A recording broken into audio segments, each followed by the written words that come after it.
Hello everyone, আমি অঙ্কিতা। একটা নতুন ভিডিওতে তোমাদের সকলকে স্বাগত। আজকে যেটা দেখাবো ঠিক করেছি সেটা হচ্ছে নবরাত্রি কিভাবে কাটিয়েছি এখানে, সেটাই তোমাদের সাথে শেয়ার করব। কারণ এই যে গারবা স্টাইল, এগুলো দিল্লি সাইডে খুব হয়, ওয়েস্ট বেঙ্গলে তো হয় না। তো সেটাই তোমাদেরকে শেয়ার করব। তো বাড়ি থেকে বেরিয়ে গেছিলাম মিনিট দুয়েকের রাস্তা, আর একদম সেখানে একটা বড় মাঠ মতন ছিল, সেখানে এই উৎসবটা পালন করছিল। উৎসব বলতে কি, এখানে কোনো দুর্গা উৎসব দুর্গা প্যান্ডেল তো আমি দেখিনি, শুধু এখানে একটা বিশাল বড় মাঠ, সেখানে এরকম অ্যারেঞ্জমেন্ট করা ছিল। তো যথারীতি সেদিনকেও খোলেনি, তাতেও এত ভিড় ছিল, ভিড় বলতে কি বলবো। আর ভিড় থেকে তো এমনিও আমি ভয় পাই। আর যথারীতি এখানে সমস্ত কিছু রেডি করছে। তো যাই হোক, রেডি করছে বলে কি হবে, ভিড় তো চূড়ান্ত লেভেলে ভিড় ছিল। তো যাই হোক, আমরা ডে 1 ছিল সেদিনকে, আমরা গেছিলাম তাও দেখতে যে জিনিসটা কি হয়।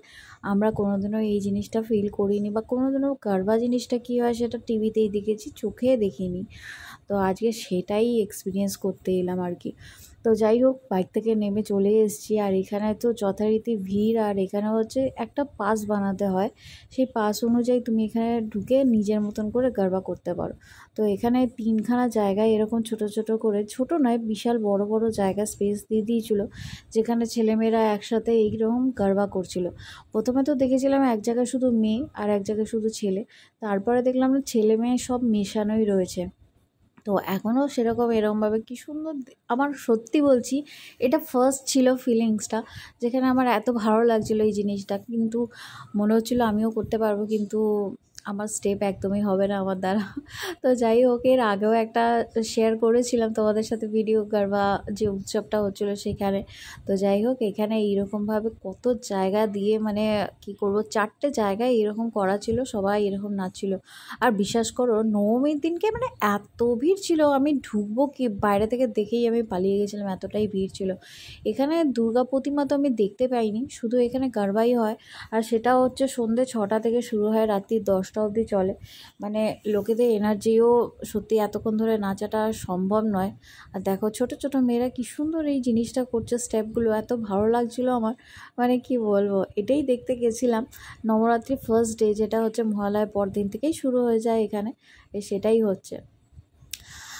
যদিও আমরা ওয়েস্ট বেঙ্গলে থাকতাম, তাহলে অন্যরকম কিছু বলতে বাড়িতেই থাকতাম, কিন্তু এত ভিড় থেকে আমি একদমই বেরোতে চাই না, ওই রাত্রেবেলা একটু বেরোই।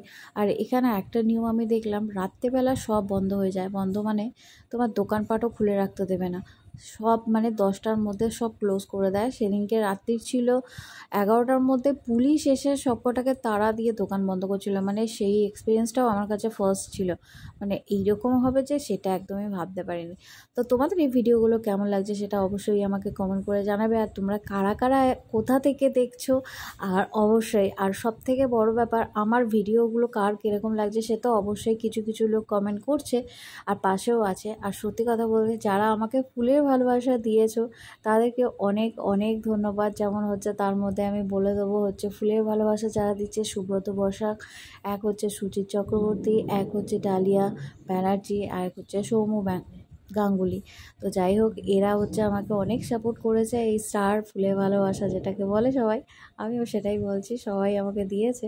তো এইটা হচ্ছে আমার কাছে ফার্স্ট এক্সপিরিয়েন্স। তোমাদের কীরকম লাগলো সেটা অবশ্যই আমাকে জানাবে কমেন্টে। আর কোথা থেকে তোমাদের আদৌ ওখানে, যারা যেখান থেকেই দেখছো না, ওখানে এইসব হয় কিনা সেটা আমাকে অবশ্যই কমেন্টে জানাবে। তো তোমাদের কেমন লাগলো অবশ্যই আমাকে জানিও। আর তোমরা অবশ্যই চিন্তা ভাবনা করো, ভালো থেকো, সুস্থ থেকো। চলো, ভিডিওটা এখানেই শেষ করছি, টাটা, আবার দেখাবে নতুন ভিডিও নিয়ে, বাই বাই।